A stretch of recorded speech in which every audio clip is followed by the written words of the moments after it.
अस्सलाम वालेकुम स्टूडेंट्स।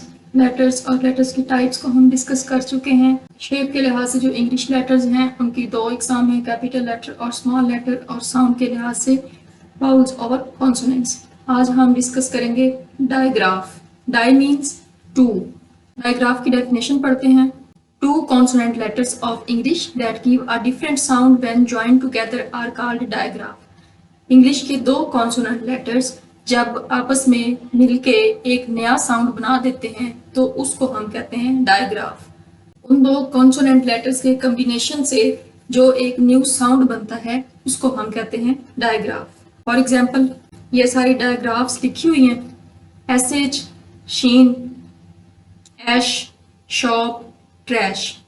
ऐश में जो एंड पे एस एच है, ये दो कॉन्सोनेंट लेटर्स एक ही साउंड दे रहे हैं शीन का। शॉप में स्टार्ट पे एस एच जो है ये डायग्राफ है। अगर ये डायग्राफ किसी वर्ड के एंड पे हो तो उसको हम कहेंगे एंडिंग डायग्राफ या फाइनल डायग्राफ, और अगर वर्ड के स्टार्ट पे हो तो उसको हम कहेंगे इनिशियल डायग्राफ या बिगिनिंग डायग्राफ। इसी तरह सी एच जो है यहाँ पे च साउंड दे रहा है, चैप्टर, चेयर, चार्ट। फिर सी एच जो है वो का साउंड भी देता है, कैरेक्टर, मैकेनिक। सी एच के बाद कुछ वर्ड्स में सी एच के बाद अगर आई लिखा हुआ हो तो वो अक्सर शीन का साउंड बन जाता है, श साउंड बन जाता है, जुडिशियल।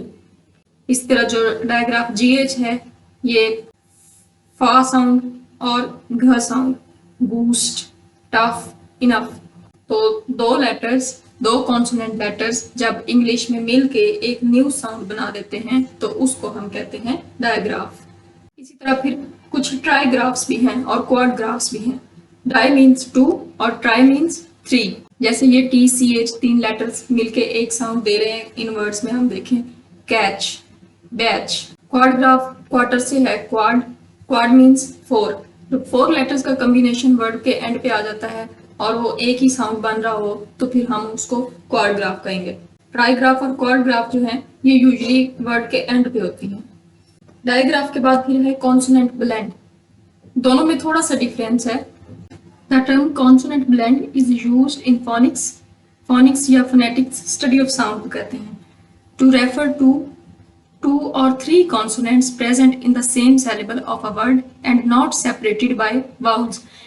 एक ही सिलेबल में दो या तीन कॉन्सोनेंट लेटर्स जिनके दरमियान में कोई वाउल लेटर ना हो, वहां तक हम कहते हैं कि ये एक कॉन्सोनेंट लेटर्स का ब्लेंड है। हर सिलेबल में कम से कम एक वाउल लेटर का होना जरूरी है, ये हम पढ़ चुके हैं। फॉर एग्जांपल ये जो वर्ड ब्लेंड लिखा हुआ है इसमें जो बी और एल है ये कॉन्सोनेंट ब्लेंड है। इसके बाद वाउल लेटर आ रहा है ई, तो वाउल लेटर इनके दरमियान में ना हो, वाउल के जरिए ये सेपरेट ना किए हुए हों, वहां तक हम कहते हैं कि ये एक कॉन्सोनेंट ब्लेंड है। Examples include combinations such as B R, C R, S T and SPR। ये सारी एग्जाम्पल्स जो है कॉन्सोनेंट ब्लेंड के तौर पे यूज की जा सकती हैं। Consonant blends are most commonly found at the beginning and end of words. आमतौर पे जो कॉन्सोनेंट ब्लेंड है वो वर्ड के शुरू पे या एंड पे होता है, लेकिन कुछ अल्फाज में सेंटर में भी होता है। Some examples of initial consonant blends are BL, CL, FL, GL, PL। ये सारी एग्जाम्पल्स जो हैं ये मोस्टली स्टार्ट पे होती हैं, वर्ड के शुरू में होती हैं, इनिशियल ब्लेंड के तौर पे। ये यहाँ तक जो है टू लेटर ब्लेंड है और SPR, STR, SHR ये थ्री लेटर ब्लेंड है। Ending blends include such consonant combinations as LD, LK, ND, NT and FT। ये कॉम्बिनेशन जो है ये यूजुअली वर्ड के एंड पे होता है, जैसे WALK वॉक, तो LK जो है ये वर्ड के एंड पे है। यहाँ कॉन्सोनेंट ब्लेंड की एक इजी और शॉर्ट सी डेफिनेशन है। A consonant blend is two और three consecutive consonants in the same syllable. एक ही सिलेबल में मुसलसल जो दो या तीन कॉन्सोनेंट लेटर्स आ रहे होते हैं उनको हम कॉन्सोनेंट ब्लेंड कहते हैं। वो वर्ड के शुरू पे हो सकते हैं या एंड पे हो सकते हैं, लेकिन कंसेक्टिव कॉन्सोनेंट्स होंगे, उनके दरमियान में कोई वाउल लेटर नहीं होगा, वाउल के जरिए वो सेपरेटेड नहीं होंगे। ये कुछ एग्जांपल्स हैं कॉन्सोनेंट ब्लेंड्स की। CR के साथ, ST के साथ, SPL के साथ। CR के साथ देखें क्रो, क्रेट, क्रेयोन। इनमें CR जो है वो स्टार्ट पे लिखा हुआ है और इनके बाद ए जो है, इसमें ए वाउल लेटर है, इसमें ओ है, इसमें भी ए है।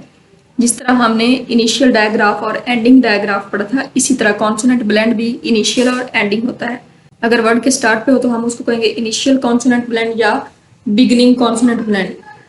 और अगर वर्ड के एंड पे हो, जिस तरह इसमें है पोस्ट में एस टी एंड पे है, लास्ट में भी एस टी जो है वो एंड पे है, तो फिर हम इसको एंडिंग कॉन्सोनेंट ब्लेंड करेंगे या फाइनल कॉन्सोनेंट ब्लेंड भी कह सकते हैं। ये 2 लेटर वाला था, ये 3 लेटर्स वाला है। स्प्लिट, डिस्प्ले, इसमें जो एस पी एल है ये स्टार्ट पे है और 3 लेटर है, तो ये इनिशियल कॉन्सोनेंट ब्लेंड। और ये इसमें जो एस पी एल है वो सेंटर में आया हुआ है। ज्यादातर ये किसी भी वर्ड के एंड पे होते हैं या स्टार्ट में होते हैं। ये कुछ मजीद एग्जाम्पल्स हैं कॉन्सोनेंट ब्लेंड की। अब हम देखते हैं कि कॉन्सोनेंट ब्लेंड और डायग्राफ में क्या डिफरेंस है। Consonant blend maintains the original sound of the consonants involve. जो कॉन्सोनेंट ब्लेंड है उसमें जितने भी कॉन्सोनेंट लेटर्स होते हैं उनकी ओरिजिनल साउंड मेंटेन होती है। जैसे S T R consonant blend है और ये वर्ड लिखा हुआ है स्ट्रिंग, इसमें एस की अपनी साउंड है, टी की अपनी है, आर की अपनी है। तो कॉन्सोनेंट ब्लेंड में जितने भी लेटर्स होते हैं, 2 हों या 3 हों, उनकी अपनी एक्चुअल जो वॉइस है, ओरिजिनल साउंड है, वो मेंटेन होती है। For example in the word crow, जैसे ये वर्ड लिखा हुआ है crow, both the C sound and the R sound are pronounced. दोनों साउंड्स प्रोनाउंस हो रहे हैं, दोनों साउंड्स बोले जा रहे हैं, सी का भी और आर का भी। लेकिन डायग्राफ में ऐसे नहीं होता। In a digraph 2 consonants work together to form a new different sound. Digraph में 2 कॉन्सोनेंट लेटर्स मिलकर एक नया डिफरेंट साउंड बना देते हैं। Such as the sound made by the C H in chicken. Chicken में जो सी एच से मिलकर जो साउंड बना है वो च साउंड बना है। इसमें सी का जो एक्चुअल साउंड है वो भी नहीं है और एच का भी नहीं है, दोनों ने मिलके एक नया और डिफरेंट साउंड बना दिया है।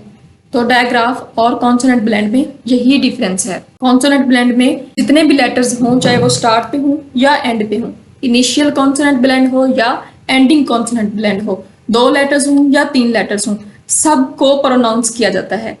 लेकिन डायग्राफ में 2 कॉन्सोनेंट लेटर्स मिलके एक नया और डिफरेंट साउंड बना देते हैं। दोनों में ये डिफरेंस है। उम्मीद है आपको समझ आई होगी। फिर भी अगर आपका कोई क्वेश्चन हो तो आप पूछ सकते हैं। नेक्स्ट लेक्चर तक अल्लाह हाफिज़।